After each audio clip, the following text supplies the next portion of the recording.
Bonjour. Dans cette vidéo, nous allons voir la définition de ce qu'est un coefficient directeur d'une fonction affine, ainsi que son interprétation graphique. Si on a une fonction affine, elle est définie par une formule de la forme f de x égale à x plus b. Le nombre a, on a vu qu'il s'appelait coefficient directeur. On peut aussi le nommer taux d'accroissement de la fonction f affine. C'est un nombre constant et on peut voir son calcul de diverses façons suivantes. Imaginons une fonction affine dont la courbe représentative est une droite. On va placer deux points A et B quelconques sur la droite de la fonction affine. Le taux d'accroissement va correspondre à un rapport égal à l'accroissement sur l'axe des ordonnées divisé par l'accroissement sur l'axe des abscisses. L'accroissement sur l'axe des ordonnées, on le note souvent delta y. Le delta signifie un écart sur l'axe des ordonnées. Delta x signifiant un écart sur l'axe des abscisses. Ici, on voit que ces deux écarts sont positifs puisque l'on augmente sur l'axe des ordonnées et l'on augmente également sur l'axe des abscisses.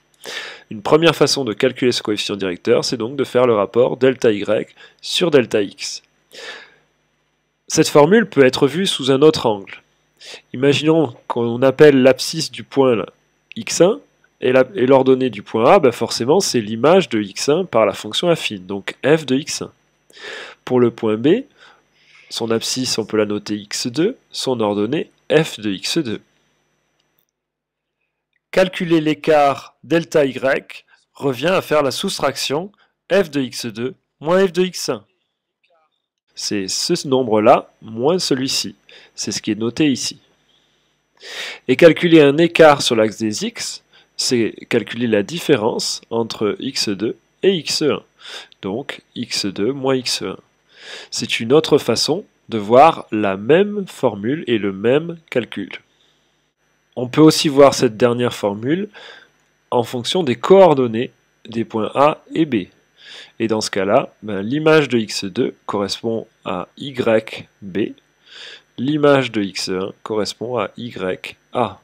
Et donc on trouve une formule qui permet de calculer le coefficient directeur qui est yb moins ya sur xb moins xa. Dans ce dernier cas, on raisonne avec des coordonnées de points. Dans le cas du central, on raisonne à l'aide des valeurs de la fonction affine, où on a en bas les valeurs de x, en haut les images et la différence des images. Et on peut noter cela de façon succincte sous forme delta y sur delta x, delta signifiant un écart sur chacun des axes. Imaginons maintenant que l'on dispose de la courbe représentative d'une fonction affine, donc une droite non verticale, et que l'on cherche à déterminer la formule, l'expression de cette fonction affine. Il va falloir choisir soigneusement deux points aux coordonnées entières, si possible, de cette droite. Donc par exemple, on peut prendre ce point-ci, puis là on voit qu'il y a un point avec des coordonnées entières. Ici, les axes, on va considérer qu'ils sont gradués par rapport à l'unité. Une fois ces points choisis, on va chercher à déterminer l'accroissement sur chacun des axes.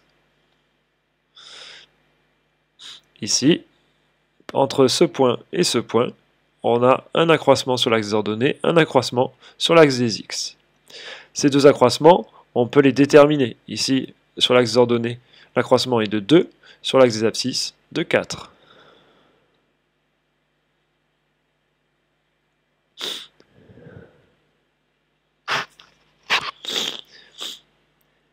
Ici, sur l'axe des ordonnées, l'accroissement est de 2. Sur l'axe des abscisses, l'accroissement est de 4. Donc ici, c'est plus 2, et ici, c'est plus 4, puisque on avance sur chacun des axes.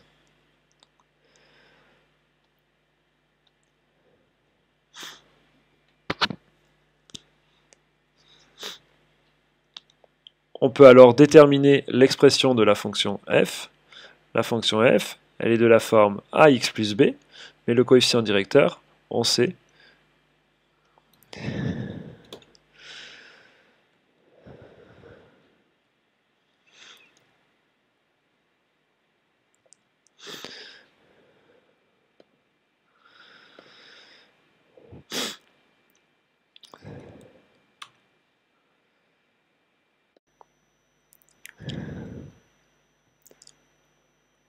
On peut désormais déterminer le coefficient directeur A par lecture graphique.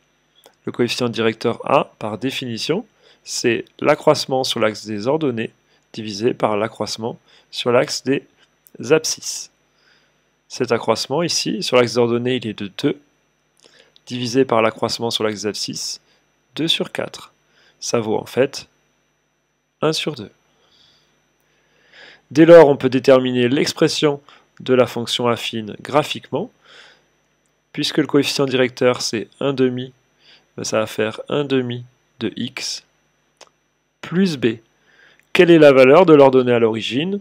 On sait que c'est l'image de 0. L'image de 0 ici, c'est le nombre qui est là, c'est moins 1. C'est la valeur de l'ordonnée à l'origine b. L'expression de cette fonction affine est donc 1 demi de x moins 1. Vous allez me dire, on aurait pu choisir d'autres points sur cette droite. Exact, et cela n'aurait rien changé au résultat. Imaginons que l'on prenne ces points-ci et ce point-ci. L'accroissement sur l'axe des x est alors de plus 2, puisque l'on avance sur l'axe des abscisses.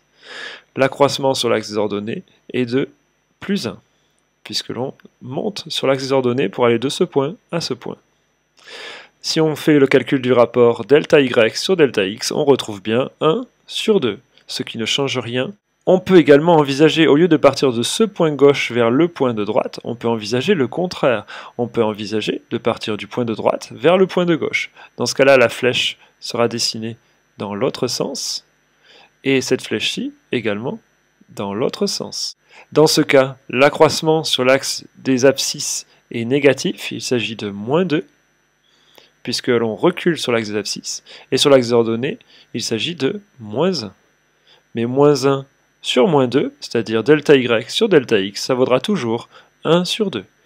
Quels que soient les points, quel que soit le sens dans lequel vous allez, d'un point vers un autre, vous trouverez toujours le même coefficient directeur qui est constant.